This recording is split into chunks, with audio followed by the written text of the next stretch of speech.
سوال پوچھا گیا ہے کہ سید زادے کو مارنا کیسا ہوگا، حالانکہ سید زادے کی غلطی ہو یا نہ ہو اس کے بارے میں کیا رائے ہے۔ سید زادے کی تعظیم و تکریم کرنی چاہیے سیدوں کی، اور آپ نے لفظ کہا ہوا ہے کہ سید زادہ، تو آپ ان کو بھی سید کہیں، کیونکہ وہ بھی سید کا جو سب سید زادہ ہوتا ہے وہ سید ہی ہوتا ہے۔ تو سادات کی تعظیم و تکریم یہ لازمی ہے، ان کی نسبت میرے کریم آقا صلی اللہ علیہ وآلہ وسلم بارک کی طرف ہے۔ اور ایک حدیث اگرچہ اس کی روایت میں ضعف موجود ہے، ضعیف ہے، لیکن پھر بھی جب حدیث شریف ایسے ذکر کیا جائے تو انہیں تسلیم کرنا چاہیے۔ حدیث شریف یہ ہے کہ حضور نبی اکرم صلی اللہ علیہ وسلم بارک فرماتے ہیں، میرے نیک آل، جو نیک آل ہوتا ہے ان کو اللہ رب العزت کی وجہ سے ان کا خیال رکھا جائے، اور اگر وہ کوئی غلط راستے پر جا رہا ہو تو میری وجہ سے ان کا خیال رکھا جائے۔ اگرچہ اس حدیث کے الفاظ میں ضعف بھی موجود ہے، لیکن پھر بھی ہمارے لیے ایک سند ہے کہ سید زادے کے عزت و تکریم کے لیے یہ ہمارے لیے کافی ہے۔ اچھا، مارا جائے تو توہین، دیکھیں اب ایک استاد صاحب ہے، وہ ان کا ایک شاگرد ہے، اور وہ شاگرد جو ہے وہ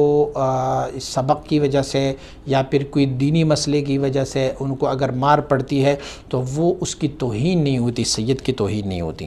بلکہ ویسے ہی اس کو حقارت کی وجہ سے مارنا، یا ویسے ہی جس طرح کہ عام لوگ اس کی مار کٹائی کرتے ہیں ویسے صورتحال نہیں ہونی چاہیے ان کی تعظیم۔ بلکہ استاد کو بھی چاہیے کہ جب وہ تادیباً اس کو مارتے ہیں تو تادیباً اس کے مارنے میں بھی دوسرے بچوں سے ان کا لحاظ رکھنا چاہیے، اور لحاظ کے ساتھ اس کو مارنا چاہیے۔ بہرحال صرف مارنا توہین اور تحقیر نہیں ہے، بسا اوقات یہ ہو سکتا ہے کہ دیکھیں کوئی ایک سید زادہ ہو، العیاذ باللہ، ان سے کوئی ایسا گناہ سرزد ہو جاتا ہے، جیسے اب زنا ہو گیا،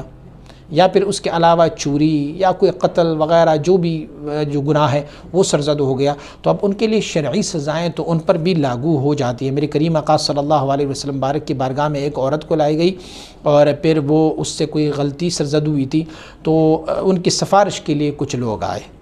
کہ ان کو معاف کیا جائے، یہ فلاں قبیلے کے ہے۔ تو میرے کریم آقا صلی اللہ علیہ وسلم نے فرمایا، واللہ اگر بنت محمد فاطمہ رضی اللہ تعالیٰ عنہ یہ کام کرتی تو میں اسے بھی شریعت مطہرہ کے مطابق سزا دیتا۔ ایک شرعی سزائیں ہیں اور شرعی زجر ہے، تو شرعی زجر اور شرعی سزائیں جو ہے وہ سید کی ذات میں حقارت نہیں ہے، بلکہ وہ اعلاء کلمت اللہ ہے،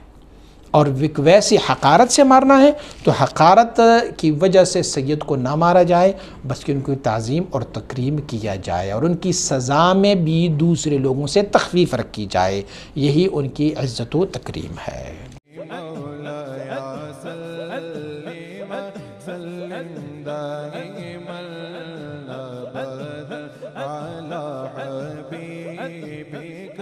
خیر الخلق